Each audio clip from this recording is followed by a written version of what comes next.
The junior senator from Texas, surely the president understands the facts as we've laid them out here, the problem with the 2008 law, the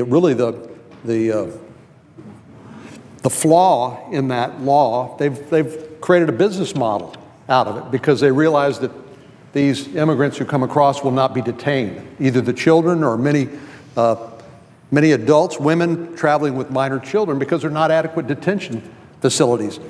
So I wonder if the senator has an opinion. Why, if the president, surrounded as he is by some pretty smart policy people like Secretary Jay Johnson, the Secretary of Homeland Security, who I've had conversations with about this very topic, why is it that the president hasn't sent over a request to actually fix the problem as opposed to continuing to warehouse people? You know, the senior senator from Texas is exactly right that the president has effectively admitted that he has no intention of stopping this problem. The supplemental request that he has submitted, $3.7 billion, the majority of that goes to HHS and social services, providing care to these kids rather than stopping and solving the problem. You know, you and I have both spent a lot of time down on the border of Texas, and all four of us have spent time down in the border in Texas or Arizona. The consistent answer from local leaders, from local law enforcement, from local elected officials about what is effective securing the border, the most consistent answer is boots on the ground.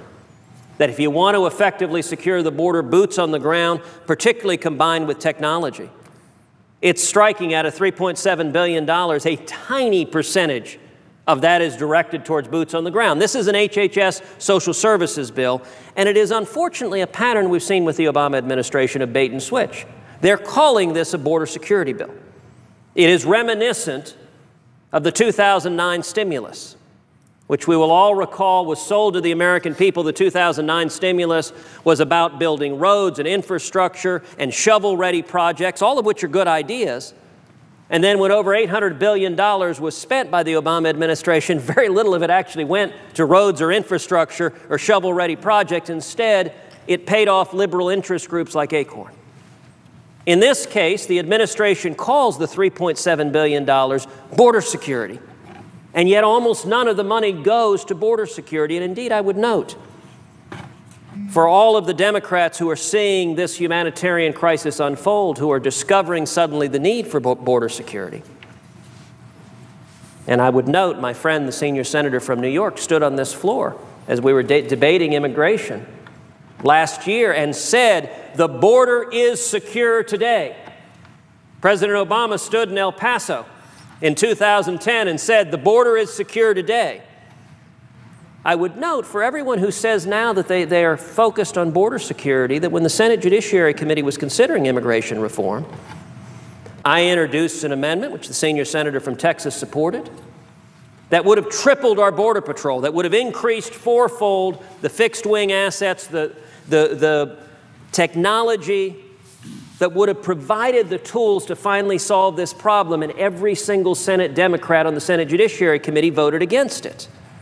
So we shouldn't be surprised that the president's proposal that is labeled border security doesn't actually secure the border, doesn't do anything about the lawlessness or the amnesty, which means that the Obama administration is effectively admitting that they expect these children to continue coming, hundreds of thousands of them in years to come, hundreds of thousands of little boys and little girls being subjected to horrific physical abuse, sexual abuse, and they intend to do nothing to fix the problem, to stop it, to secure the borders, to uphold the law. That is heartbreaking, and that is not the responsibility of a commander-in-chief. I would ask the senior senator from Arizona.